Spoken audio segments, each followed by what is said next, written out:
Baik, Bapak Ibu yang saya hormati, mohon izin untuk mempresentasikan hasil penelitian awal saya tentang bahasa Punan di Kalimantan. Pada awalnya saya menggunakan judul bahasa Indonesia, tetapi kemudian saya diminta untuk merevisi dengan bahasa Inggris, jadi PowerPoint juga sekaligus saya Inggriskan, begitu Bapak Ibu. Judulnya saya beri A Comparative Phonological and Lexical, sebentar. Lexical study of the Punan Tubu, Punan Bah, and Punan Aput dialects in the interior of Kalimantan using online linguistics data. Yang pertama juga perkenalkan saya Yunus Sulistiono dari Universitas Muhammadiyah Surakarta.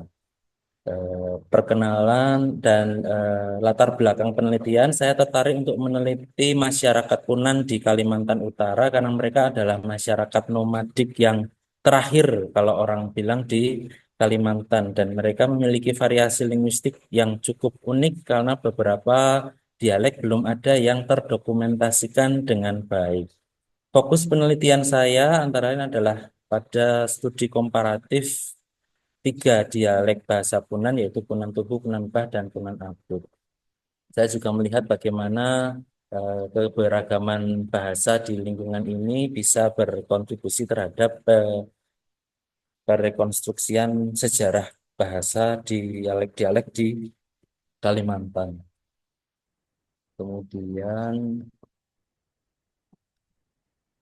Eh, studi literatur saya menunjukkan ada beberapa poin utama yang saya temui, bahwa studi awal di bahasa-bahasa Punan utamanya mencakup pada studi antropologi dan arkeologi yang utama. Nah, studi-studi bahasa seperti studi dialek dan rekonstruksi bahasa kerabat masih sangat kurang. Dan penelitian terdahulu umumnya juga fokus pada penelitian identitas dan adaptasi sosial masyarakat dalam hidup yang berpindah-pindah. Kemudian juga oral history atau sejarah lisan juga masih sangat eh, jarang diangkat.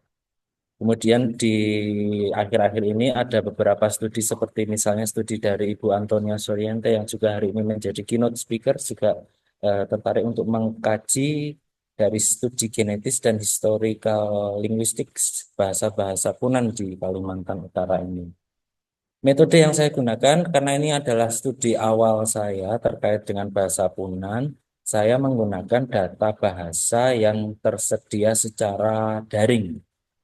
Jadi saya menggunakan online linguistics data, kemudian saya mengidentifikasi kesamaan seperti halnya ketika saya mendapatkan kosakata-kosakata secara primer melalui fieldwork. Tetapi ini dengan menggunakan data bahasa yang sudah ada existing linguistic database. Beberapa data yang saya ambil terutama misalnya dari website-website seperti The Language Archive. Di situ ada data-data tuturan bahasa Punan dalam bentuk elicitation yang bisa saya convert kemudian ke Excel.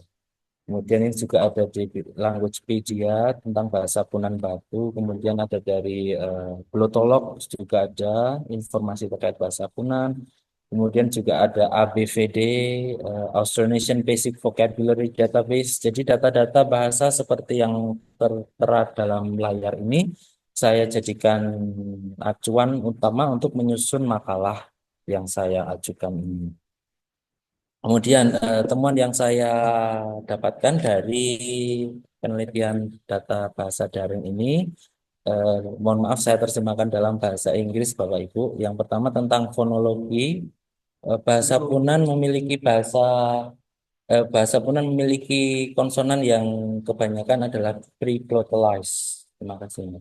Kemudian ada final glottal stops, juga terdapat dalam beberapa leksikon yang saya temui. Kemudian ada efek nasal harmony dan central vowel evidence suggesting reduced vowels in unstressed position.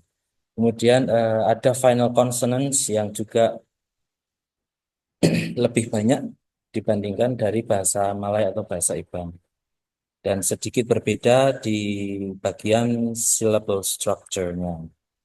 Kemudian untuk morfologinya ada prefiks en, pemeteen yang juga menjadikan penanda untuk fungsi-fungsi gramatik yang berbeda-beda.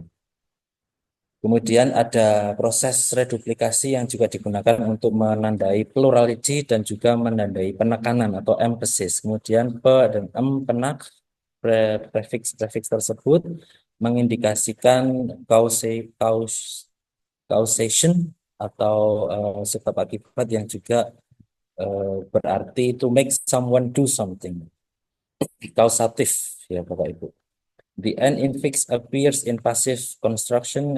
Kemudian possessive pronouns are often attached to nouns.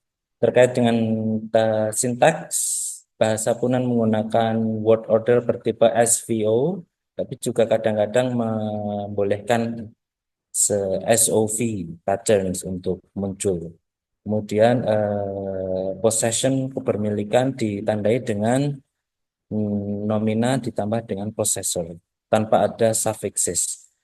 Verb serialization used in causative and ability constructions. Kemudian interrogatives rely on intonation rather than clear question particles. Kemudian prepositions appear post-verbally in some cases, different dengan bahasa Melayu.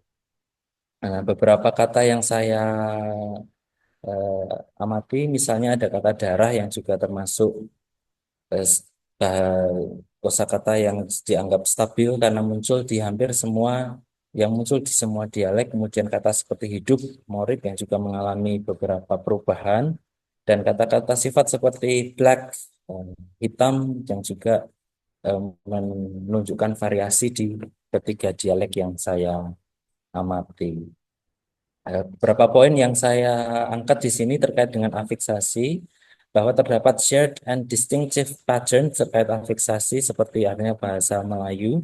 Kemudian di dialek bahasa Punan Tubul ada lacks a full voice marking system seperti halnya bahasa Melayu dan bahasa-bahasa di Filipina. Kemudian bahasa Punan menggunakan penak untuk positive construction, which is absent in most neighboring languages. Kemudian juga ada poin terkait dengan reduplikasi yang juga memiliki makna yang kurang lebih sama dengan bahasa-bahasa di sekitarnya. Simpler possessive constructions compared to Iban Malay lacking pronominal suffixes. Kemudian absence of numeral classifiers unlike Malay and Kenya languages. Tantangan yang saya temui ketika menganalisis bahasa dari data bahasa daring, diantaranya sebagai berikut, Bapak Ibu ada incomplete and inconsistent data, kemudian data juga menunjukkan duplikasi dan redundancy ketika menganalisis, kemudian ada lexical and morphological variations yang kadang-kadang berbeda karena bukan kita sendiri yang mengambil datanya. Kemudian limited online resources and cross-verification issues, contextual ambiguity dan technical processing issues, dan gap in language documentation, karena satu bahasa memiliki dokumentasi yang lengkap, sementara bahasa yang lain tidak. Simpulannya ada 4 poin yang saya angkat di sini terkait dengan linguistic diversity, kemudian patterns of lexical and phonological differences, implication for historical linguistics, dan need for documentation and preservation, bahwa memang penting dokumentasi bahasa dan juga preservasi bahasa-bahasa daerah di Indonesia untuk terus dilakukan dan untuk mendokumentasikan kekayaan intelektual manusia berupa bahasa-bahasa daerah tersebut. Demikian Bapak Ibu yang bisa saya sampaikan. Kurang lebihnya mohon maaf. Selamat siang. Assalamualaikum warahmatullahi wabarakatuh. Waalaikumsalam warahmatullahi wabarakatuh.